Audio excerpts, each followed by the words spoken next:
ನಮಸ್ಕಾರ ಸ್ನೇಹಿತರೆ, ಗೃಹಲಕ್ಷ್ಮಿ ಯೋಜನೆ ಕುರಿತಂತೆ ಮತ್ತೊಂದು ಕಂತು ಬಿಡುಗಡೆ ಮಾಡಿದ ಸರ್ಕಾರ. ಹಲವು ಜಿಲ್ಲೆ ಫಲಾನುಭವಿಗಳಿಗೆ ಮತ್ತೊಂದು ಕಂತು ಬಿಡುಗಡೆ ಆಗಿದೆ. ವಿಡಿಯೋನ ನೀವು ಸ್ವಲ್ಪನೂ ಸ್ಕಿಪ್ ಮಾಡಬೇಡಿ, ವಿಡಿಯೋನ ಪೂರ್ತಿಯಾಗಿ ನೋಡಿ.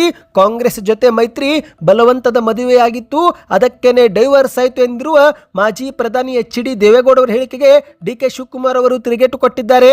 ಎಚ್.ಡಿ. ದೇವೇಗೌಡ ಅವರಿಗೆ ಮತ್ತು ಕುಮಾರಸ್ವಾಮಿ ಅವರಿಗೆ ವಿಶಾಲ ಹೃದಯವಿರಲಿಲ್ಲ ಎಂದು ವ್ಯಂಗ್ಯವಾಡಿದ್ದಾರೆ. ವಿಡಿಯೋನ ನೀವು ಸ್ವಲ್ಪನೂ ಸ್ಕಿಪ್ ಮಾಡಬೇಡಿ.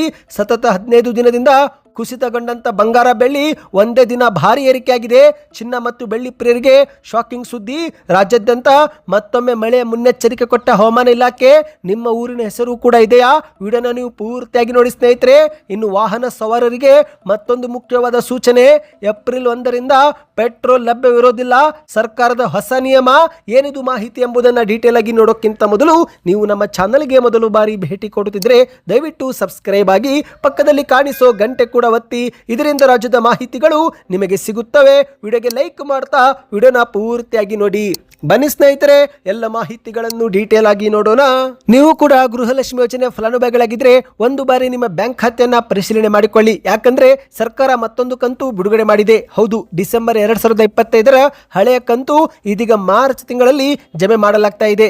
ಮುಖ್ಯಮಂತ್ರಿ ಸಿದ್ದರಾಮಯ್ಯರು ಬಜೆಟ್ನಲ್ಲಿ ಗೃಹಲಕ್ಷ್ಮಿ ಯೋಜನೆಗೆ ಹೆಚ್ಚುವರಿ ಅನುದಾನ ಮೀಸಲಿಟ್ಟಿದ್ದು, ಈ ಮೂಲಕ ಈಗ ಬಾಕಿ ಕಂತು ಜಮೆ ಆಗುವುದು ಶುರುವಾಗಿದೆ. ಮಾಹಿತಿಯ ಪ್ರಕಾರ ಈಗಾಗಲೇ ರಾಜ್ಯದ 15ಕ್ಕೂ ಅಧಿಕ ಜಿಲ್ಲೆ ಫಲಾನುಭವಿಗಳಿಗೆ 2,000 ರೂಪಾಯಿ ಜಮೆ ಆಗಿದೆ. ಇನ್ನೆರಡು 3 ದಿನಗಳಲ್ಲಿ ಅಥವಾ ಮಾರ್ಚ್ ತಿಂಗಳು ಮುಗಿದರ ಮೊದಲೇ ಈ ಒಂದು ಕಂತು ಎಲ್ಲಾ ಜಿಲ್ಲೆ ಫಲಾನುಭವಿಗಳಿಗೆ ಜಮೆ ಆಗಲಿದೆ. ಹೌದು ಸ್ನೇಹಿತರೆ, ಮಾಧ್ಯಮ ವರದಿಯ ಪ್ರಕಾರ ಕಾಂಗ್ರೆಸ್ ಸರ್ಕಾರ ಗೃಹಲಕ್ಷ್ಮಿ ಯೋಜನೆ ಜಾರಿಗೆ ತಂದು ಇದುವರೆಗೆ 31 ತಿಂಗಳು ಕಳೆದಿದ್ದು, ಆದರೆ ಸರ್ಕಾರ ಮಾತ್ರ 27 ಕಂತಿನ ಹಣ ಬಿಡುಗಡೆ ಮಾಡುವಲ್ಲಿ ಯಶಸ್ವಿಯಾಗಿದೆ. ಅಂದ್ರೆ ಇನ್ನೂ ಕೂಡ 4 ತಿಂಗಳ 8,000 ರೂಪಾಯಿ ಹಣ ಜಮೆ ಆಗುವುದು ಬಾಕಿ ಉಳಿದಿದೆ. ಸ್ನೇಹಿತರೆ, ನಿಮ್ಮ ಬ್ಯಾಂಕ್ ಖಾತೆಗೆ 27 ಕಂತುಗಳಲ್ಲಿ ಎಷ್ಟು ಕಂತು ನಿಮಗೆ ಜಮವಾಗಿದೆ ಕಮೆಂಟ್ ಮಾಡಿ. ಇದೀಗ ಯಾವೆಲ್ಲ ಜಿಲ್ಲೆ ಮಹಿಳೆಯರಿಗೆ ಈ ಒಂದು ಹಣ ಜಮವಾಗಿದೆ ಎಂದು ನೋಡುವುದಾದ್ರೆ ಚಿಕ್ಕಬಳ್ಳಾಪುರ, ಮಂಡ್ಯ, ಚಿತ್ರದುರ್ಗ, ಬೆಳಗಾವಿ, ಗದಗ, ಕೋಲಾರ, ತುಮಕೂರು, ಬೆಂಗಳೂರು, ದಾವಣಗೆರೆ, ಬಾಗಲಕೋಟೆ, ಕಲಬುರಗಿ, ಹಾಸನ, ಮೈಸೂರು, ಕೊಡಗು ಈ ಜಿಲ್ಲೆ ಫಲಾನುಭವಿಗಳಿಗೆ ಈಗಾಗಲೇ ಹಣ ಜಮವಾಗುವುದು ಶುರುವಾಗಿದೆ. ಇನ್ನೆರಡು 3 ದಿನಗಳ ಒಳಗೆ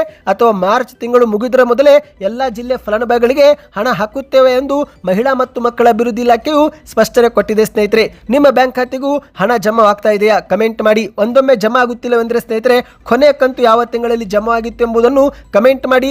ಇದರಿಂದ ಯಾವ ಜಿಲ್ಲೆ ಫಲಾನುಭವಿಗಳಿಗೆ ಎಷ್ಟು ಕಂತು ಜಮವಾಗಿದೆ ಎಂಬ ಒಂದು ಮಾಹಿತಿ ನಮಗೆ ಸಿಗುತ್ತೆ. ಹಾಗಾಗಿ ಪ್ರತಿಯೊಬ್ಬರು ಕಮೆಂಟ್ ಮಾಡಿ. ಬನ್ನಿ ಇದೀಗ ಮತ್ತೊಂದು ಮಾಹಿತಿಗೆ ಹೋಗೋಣ. ಇತ್ತೀಚೆಗೆ ರಾಜ್ಯಸಭೆಯಲ್ಲಿ ಬಿಲ್ಗೊಡುಗೆ ಸಮಾರಂಭದಲ್ಲಿ ಮಲ್ಲಿಕಾರ್ಜುನ್ ಖರ್ಗೆ ಅವರು ಮಾಜಿ ಪ್ರಧಾನಿ ದೇವೇಗೌಡ ಅವರು ನಮ್ಮನ್ನ ಪ್ರೇಮಿಸಿದ್ರು, ಆದರೆ ಮೋದಿ ಜೊತೆ ಮದುವೆ ಆದರು ಎಂಬ ಹೇಳಿಕೆಯನ್ನು ಕೊಟ್ಟಿದ್ರು.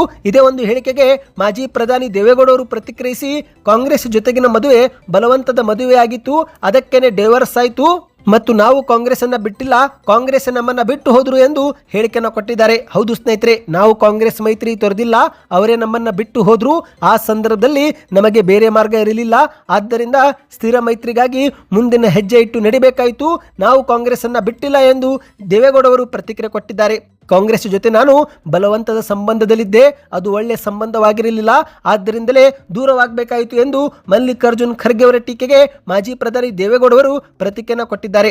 ಆದರೆ ಸ್ನೇಹಿತರೆ, ಇದೀಗ ದೇವೇಗೌಡ ಅವರ ಹೇಳಿಕೆಗೆ ಡಿ.ಕೆ. ಶಿವಕುಮಾರ್ ಅವರು ಮಧ್ಯಪ್ರವೇಶಿಸಿ ಕೌಂಟರ್ ಕೊಟ್ಟಿದ್ದಾರೆ. ದೇವೇಗೌಡರಿಗೆ ಮತ್ತು ಕುಮಾರಸ್ವಾಮಿ ಅವರಿಗೆ ವಿಶಾಲ ಹೃದಯವಿರಲಿಲ್ಲ ಎಂದು ವಾಗ್ದಾಳಿ ಮಾಡಿದ್ದಾರೆ. ಹೌದು ಸ್ನೇಹಿತರೆ, ಜೆಡಿಎಸ್ ನಾಯಕರಾದಂಥ ಎಚ್.ಡಿ. ದೇವೇಗೌಡ ಅವರು ಮತ್ತು ಎಚ್.ಡಿ. ಕುಮಾರಸ್ವಾಮಿ ಅವರಿಗೆ ಎಲ್ಲರನ್ನು ಒಗ್ಗಟ್ಟಾಗಿ ಕರೆದುಕೊಂಡು ಹೋಗುವ ವಿಶಾಲ ಮನೋಭಾವವಿರಲಿಲ್ಲ ಎಂದು ಉಪಮುಖ್ಯಮಂತ್ರಿ ಡಿ.ಕೆ. ಶಿವಕುಮಾರ್ ಅವರು ನವದೆಹಲಿಯಲ್ಲಿ ಮಾಧ್ಯಮಗಳ ಮುಂದೆ ಟೀಕೆಯನ್ನ ಮಾಡಿದ್ದಾರೆ. ಜಾತ್ಯತೀತ ತತ್ವಗಳನ್ನು ಎತ್ತಿ ಹಿಡಿಯುವ ಉದ್ದೇಶದಿಂದ ಕಾಂಗ್ರೆಸ್ ಈ ಒಂದು ಹಿಂದೆ ದೇವೇಗೌಡ ಅವರನ್ನ ಪ್ರಧಾನಿಯನ್ನಾಗಿ ಹಾಗೂ ಕುಮಾರಸ್ವಾಮಿ ಅವರನ್ನು ಮುಖ್ಯಮಂತ್ರಿಯನ್ನಾಗಿ ಮಾಡಿತು. ಆದರೆ ಕಾಂಗ್ರೆಸ್ ನೀಡಿದ ಈ ದೊಡ್ಡ ಅವಕಾಶಗಳನ್ನು ಸಮರ್ಥವಾಗಿ ಬಳಸಿಕೊಳ್ಳುವಲ್ಲಿ ಅವರು ವಿಫಲರಾದರು. ಮೈತ್ರಿ ಸರ್ಕಾರವನ್ನು ತಾಳ್ಮೆ ಮತ್ತು ವಿಶ್ವಾಸದಿಂದ ಮುನ್ನಡೆಸುವುದು ಅವರ ಜವಾಬ್ದಾರಿಯಾಗಿತ್ತು. ಆದರೆ ಸಮನ್ವಯದ ಕೊರತೆಯಿಂದಾಗಿ ಅವರು ಅಧಿಕಾರ ಕಳೆದುಕೊಳ್ಳಬೇಕಾಯಿತು. ಅಧಿಕಾರ ಉಳಿಸಿಕೊಳ್ಳಲು ಬೇಕಾದಂಥ ಧೈರ್ಯ ಮತ್ತು ಸಾಮರ್ಥ್ಯವೇ ಅವರಲ್ಲಿ ಇರಲಿಲ್ಲ ಎಂದು ಡಿ.ಕೆ. ಶಿವಕುಮಾರ್ ಅವರು ಲೇವಡಿ ಮಾಡಿದ್ದಾರೆ. ಬನ್ನಿ ಸ್ನೇಹಿತರೆ, ಮತ್ತೊಂದು ಮಾಹಿತಿಗೆ ಹೋಗೋಣ. ಅದಕ್ಕಿಂತ ಮೊದಲು ವಿಡಿಯೋಗೆ ನೀವು ಲೈಕ್ ಮಾಡಿಲ್ಲವೆಂದರೆ ದಯವಿಟ್ಟು ಲೈಕ್ ಮಾಡಿ ಮತ್ತು ಚಾನಲ್ಗೂ ಕೂಡ ಸಬ್ಸ್ಕ್ರೈಬ್ ಆಗಿ. ಇದೀಗ ಚಿನ್ನ ಮತ್ತು ಬೆಳ್ಳಿ ಪ್ರಿಯರಿಗೆ ಶಾಕಿಂಗ್ ಸುದ್ದಿ. ಹೌದು ಸ್ನೇಹಿತರೆ, ಸತತ 15 ದಿನಗಳಿಂದ ಕುಸಿತಗೊಂಡ ಬಂಗಾರ ಒಂದೇ ದಿನ 3,450 ರೂಪಾಯಿ ಏರಿಕೆಯಾಗಿದೆ. ಹೌದು ಸ್ನೇಹಿತರೆ, ಇದೊಂದು ಶಾಕಿಂಗ್ ಮಾಹಿತಿ. ಮಧ್ಯಪ್ರಾಚ್ಯದಲ್ಲಿ ನಡೆಯುತ್ತಿರುವ ಯುದ್ಧದ ಹಿನ್ನೆಲೆಯಲ್ಲಿ ಡಾಲರ್ ಎದುರು ರೂಪಾಯಿ ಮೌಲ್ಯ ದಾಖಲೆ ಮಟ್ಟದಲ್ಲಿ ಕುಸಿತ ಕಂಡಿರುವ ಹಿನ್ನೆಲೆಯಲ್ಲಿ ಇದೀಗ ಚಿನ್ನ ಮತ್ತು ಬೆಳ್ಳಿ ಬೆಲೆಯಲ್ಲಿ ದಾಖಲೆ ಮಟ್ಟದಲ್ಲಿ ಏರಿಕೆ ಕಂಡಿದೆ. ಹೌದು ಸ್ನೇಹಿತರೆ, ಡಾಲರ್ ಇದೀಗ ಕುಸಿತಗೊಳ್ಳುವುದು ಶುರುವಾಗಿದೆ. ಇತ್ತ ಚಿನ್ನ ಮತ್ತು ಬೆಳ್ಳಿ ಬೆಲೆಗಳು ಏರಿಕೆ ಹಾದಿ ಹಿಡಿದಿವೆ. ಗ್ರಾಹಕರಲ್ಲಿ ಮತ್ತೊಂದು ಈಗ ಶಾಕ್ ಎದುರಾಗಿದೆ. ಹೌದು, ಏಕಾಏಕಿ ಚಿನ್ನ ಮತ್ತು ಬೆಳ್ಳಿ ಬೆಲೆಗಳಲ್ಲಿ ಗಣನೀಯವಾಗಿ ಏರಿಕೆ ಕಂಡು ಬಂದಿದ್ದು ಖರೀದಿದಾರರಿಗೆ ಬೇಸರ ತಂದಿದೆ ಸ್ನೇಹಿತರೆ. ನಿನ್ನೆಗಿಂತ ಇವತ್ತು ಚಿನ್ನ ದೊಡ್ಡ ಮಟ್ಟದಲ್ಲಿ ಏರಿಕೆಯಾಗಿದೆ. ಹೌದು, ಬೆಂಗಳೂರು ನಗರದಲ್ಲಿ 24 ಕ್ಯಾರೆಟ್ ಪ್ರತಿ ಗ್ರಾಮ್ ಚಿನ್ನದಲ್ಲಿ 376 ರೂಪಾಯಿ ಏರಿಕೆಯಾಗಿದೆ. ಅಂದ್ರೆ ನಿನ್ನೆಗಿಂತ 10 ಗ್ರಾಮ್ನಲ್ಲಿ 3,600 ರೂಪಾಯಿವರೆಗೆ ಏರಿಕೆ ಅಂತ ಹೇಳ್ಬೋದು ಸ್ನೇಹಿತರೆ. ಇದೀಗ 24 ಕ್ಯಾರೆಟ್ 1 ಗ್ರಾಮ್ ಬಂಗಾರ 14,667 ರೂಪಾಯಿ ಸ್ನೇಹಿತರೆ. ಅಂದರೆ 10 ಗ್ರಾಮ್ಗೆ 1,46,000 ರೂಪಾಯಿ ಎಂದು ಹೇಳಲಾಗಿದೆ. ಇನ್ನು ಬೆಳ್ಳಿ ಬಗ್ಗೆ ನೋಡುವುದಾದರೆ ಪ್ರತಿ ಗ್ರಾಮ್ ಬೆಳ್ಳಿ ಈಗ ಮತ್ತೆ 15 ರೂಪಾಯಿ ಏರಿಕೆಯಾಗಿದೆ. ಹೌದು, ನಿನ್ನೆಗೆ ಹೋಲಿಕೆ ಮಾಡಿದರೆ ಮತ್ತೆ ಏರಿಕೆಯಾಗಿದೆ. ಪ್ರತಿ ಗ್ರಾಮ್ ಇವತ್ತು 250 ರೂಪಾಯಿ. ಅಂದರೆ 1 kg ಬೆಳ್ಳಿ 2.5 ಲಕ್ಷ ರೂಪಾಯಿ ಸ್ನೇಹಿತರೆ. ನೀವು ಕೂಡ ಏನಾದರೂ ಚಿನ್ನ ಬೆಳ್ಳಿ ಖರೀದಿ ಮಾಡಲು ಇಚ್ಛಿಸುತ್ತಿದ್ದರೆ ಇದೊಂದು ಸುವರ್ಣ ಅವಕಾಶ ಸ್ನೇಹಿತರೆ. ಹಂತ ಹಂತವಾಗಿ ಸ್ವಲ್ಪ ಪ್ರಮಾಣದಲ್ಲಿ ಚಿನ್ನ ಖರೀದಿ ಮಾಡ್ಕೊಂತ ಹೋಗಿ. ಒಂದೇ ಸಮನೆ ದೊಡ್ಡ ಮಟ್ಟದಲ್ಲಿ ಖರೀದಿ ಮಾಡಬೇಡಿ. ಯಾಕಂದರೆ ಚಿನ್ನ ಕುಸಿತ ಮತ್ತು ಏರಿಕೆ ಎರಡೂ ಕೂಡ ಆಗ್ತಾ ಇದೆ. ಹಾಗಾಗಿ ಆವರೇಜ್ನಲ್ಲಿ ಖರೀದಿ ಮಾಡುವುದು ಉತ್ತಮ ಎಂದು ಆರ್ಥಿಕ ತಜ್ಞರು ಇಲ್ಲಿ ಅಭಿಪ್ರಾಯಪಟ್ಟಿದ್ದಾರೆ. ನಿಮ್ಮ ಪ್ರಕಾರ ಚಿನ್ನ ಮತ್ತು ಬೆಳ್ಳಿ ಬೆಲೆ ಇಳಿಕೆ ಆಗಬೇಕು, ಏರಿಕೆ ಆಗಬೇಕು? ನಿಮ್ಮ ಅನಿಸಿಕೆಗಳು ಏನು ಎಂಬುದನ್ನು ನಮಗೆ ಕಮೆಂಟ್ ಮಾಡಿ. ಬನ್ನಿ ಈಗ ಮತ್ತೊಂದು ಮಾಹಿತಿಗೆ ಹೋಗೋಣ.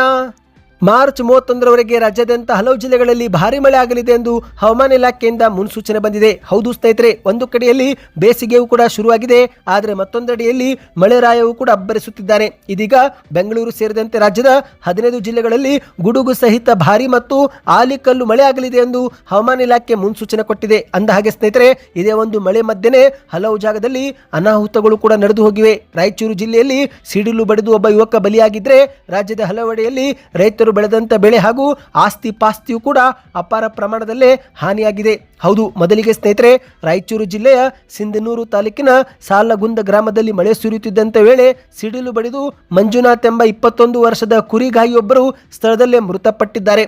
ಹೊಲದಲ್ಲಿ ಕುರಿ ಮೇಯಿಸುತ್ತಿರುವಾಗ ಈ ಒಂದು ದುರ್ಘಟನೆ ಸಂಭವಿಸಿದೆ. ಇನ್ನು ಮತ್ತೊಂದೆಡೆಯಲ್ಲಿ ಸ್ನೇಹಿತರೆ, ಹಲವು ಜಾಗದಲ್ಲಿ ಆಲಿಕಲ್ಲು ಮಳೆ ಬೀಳುತ್ತಿರುವ ಪರಿಣಾಮ ರೈತರು ಕಣ್ಣೀರು ಹಾಕಿದ್ದಾರೆ. ಹೌದು, ಉದಾಹರಣೆಗೆ ಚಿಕ್ಕಮಗಳೂರು ಜಿಲ್ಲೆಯ ಬಾಳೆಹೊನ್ನೂರು ಸನಿಹದ ಕಡಬಗೆರೆಯಲ್ಲಿ ಬೃಹತ್ ಗಾತ್ರದ ಆಲಿಕಲ್ಲು ಬಿದ್ದಿದ್ದು ಕಾಫಿ ಬೆಳೆ ಮತ್ತು ಅಡಿಕೆ ತೋಟಗಳು ನಾಶವಾಗಿ ಹೋಗಿವೆ ಸ್ನೇಹಿತರೆ. ಇನ್ನು ಅದೇ ರೀತಿ ಬೆಳಗಾವಿ ಜಿಲ್ಲೆಯ ಸಂಕೇಶ್ವರದಲ್ಲಿ ಭಾರೀ ಗಾಳಿ ಮಳೆಗೆ 39 ಕುರಿಗಳು ಮೃತಪಟ್ಟಿರುವುದು ಕೂಡ ವರದಿಯಾಗಿದೆ. ಇತ್ತ ಗುಂಡ್ಲುಪೇಟೆ, ಚಾಮರಾಜನಗರ ಭಾಗಗಳಲ್ಲಿ ಕಲ್ಲಂಗಡಿ, ಟೊಮೆಟೊ ಹಾಗೂ ಬಾಳೆ ಬೆಳೆಗಳು ಕೂಡ ತೀವ್ರ ಪ್ರಮಾಣದಲ್ಲಿ ಹಾನಿಯಾಗಿದೆ ಎಂದು ವರದಿಯಾಗಿದೆ. ಒಟ್ಟಿನಲ್ಲಿ ಸ್ನೇಹಿತರೆ, ಬೇಸಿಗೆ ಈ ಸಮಯದಲ್ಲಿ ಇಷ್ಟು ದೊಡ್ಡ ಪ್ರಮಾಣದ ಆಲಿಕಲ್ಲು ಮಳೆ ಬೀಳುತ್ತಿರುವುದು ಮುಂಬರುವ ದಿನಗಳಲ್ಲಿ ಇನ್ನು ದೊಡ್ಡ ಮಳೆ ಬರುವ ಮುನ್ಸೂಚನೆ ಆಗಿದೆ ಎಂದು ಹವಾಮಾನ ಇಲಾಖೆಯು ಸ್ಪಷ್ಟನೆ ಕೊಟ್ಟಿದೆ. ಇದೀಗ ಸ್ನೇಹಿತರೆ, ಬೆಳಗಾವಿ, ಬೀದರ್, ಗದಗ, ಹಾವೇರಿ, ಕಲಬುರಗಿ, ಕೋಲಾರ, ರಾಯಚೂರು, ಬಳ್ಳಾರಿ, ಹಾಸನ, ಕೊಡಗು, ಮೈಸೂರು, ಚಿಕ್ಕಮಗಳೂರು ಮತ್ತು ಶಿವಮೊಗ್ಗ ಈ ಜಿಲ್ಲೆಗಳಲ್ಲಿ ಇನ್ನು 3 ದಿನ ಸಾಧಾರಣ ಅಥವಾ ಗುಡುಗು ಸಹಿತ ಮಳೆ ಆಗುವ ಸಂಭವವಿದೆ ಎಂದು ಹವಾಮಾನ ಇಲಾಖೆ ಮುನ್ಸೂಚನೆ ಕೊಟ್ಟಿದೆ. ಮತ್ತು ಇತ್ತ ರಾಮನಗರ, ಮಂಡ್ಯ, ಕೊಪ್ಪಳ, ಬೆಂಗಳೂರು, ವಿಜಯಪುರ ಸೇರಿ ಹಲವು ಜಿಲ್ಲೆಗಳಲ್ಲಿ ಹಗುರದಿಂದ ಸಾಧಾರಣ ಮಳೆ ಆಗಬಹುದು ಎಂದು ಕೂಡ ಹೇಳಲಾಗ್ತಾ ಇದೆ. ಒಟ್ಟಿನಲ್ಲಿ ಸ್ನೇಹಿತರೆ, ಮಾರ್ಚ್ 31ರವರೆಗೆ ಮಳೆರಾಯ ಆರ್ಭಟಿಸಲಿದ್ದಾನೆ ಎಂದು ಹೇಳಲಾಗ್ತಾ ಇದೆ. ನಿಮ್ಮ ಊರಲ್ಲೂ ಕೂಡ ಮಳೆ ಆಗುತ್ತಿದೆಯಾ? ಕಮೆಂಟ್ ಮಾಡಿ. ಬನ್ನಿ ಇದೀಗ ಕೊನೆಯ ಮಾಹಿತಿಗೆ ಹೋಗೋಣ.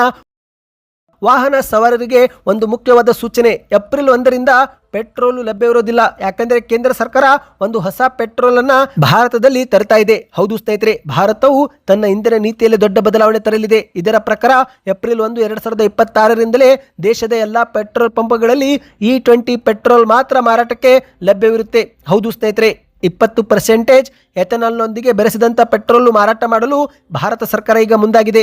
ಹೌದು, ಕೇಂದ್ರ ಸರ್ಕಾರವು ಕಚ್ಚಾ ತೈಲ ಆಮದುಗಳನ್ನು ಕಡಿಮೆ ಮಾಡುವುದು, ಮಾಲಿನ್ಯವನ್ನು ಕಡಿಮೆ ಮಾಡುವುದು ಮತ್ತು ರೈತರ ಆದಾಯವನ್ನು ಕೂಡ ಹೆಚ್ಚಿಗೆ ಮಾಡುವ ಗುರಿಯನ್ನು ಹಾಕಿಕೊಂಡಿದ್ದು, ಈ ಒಂದು ಮೂಲಕ ಇದೀಗ 20% ಎಥನಾಲ್ ಇರುವ ಪೆಟ್ರೋಲ್ ಅನ್ನ ಭಾರತದಲ್ಲಿ ಜಾರಿಗೆ ತರಲು ಮುಂದಾಗಿದೆ. ಹೌದು, ನೀವು ದ್ವಿಚಕ್ರ ವಾಹನ, 4 ಚಕ್ರ ವಾಹನ ಅಥವಾ ಯಾವುದೇ ಪೆಟ್ರೋಲ್ ವಾಹನ ಓಡಿಸುತ್ತಿದ್ರೆ ಇನ್ನು ಮುಂದೆ ನೀವು E20 ಪೆಟ್ರೋಲ್ ಅನ್ನೇ ಬಳಸಬೇಕಾಗುತ್ತೆ ಸ್ನೇಹಿತರೆ. ಹಾಗಾದ್ರೆ E20 ಪೆಟ್ರೋಲ್ ಎಂದರೇನು? ಇದರಿಂದ ನಿಮಗೇನು ಲಾಭವಾಗುತ್ತೆ?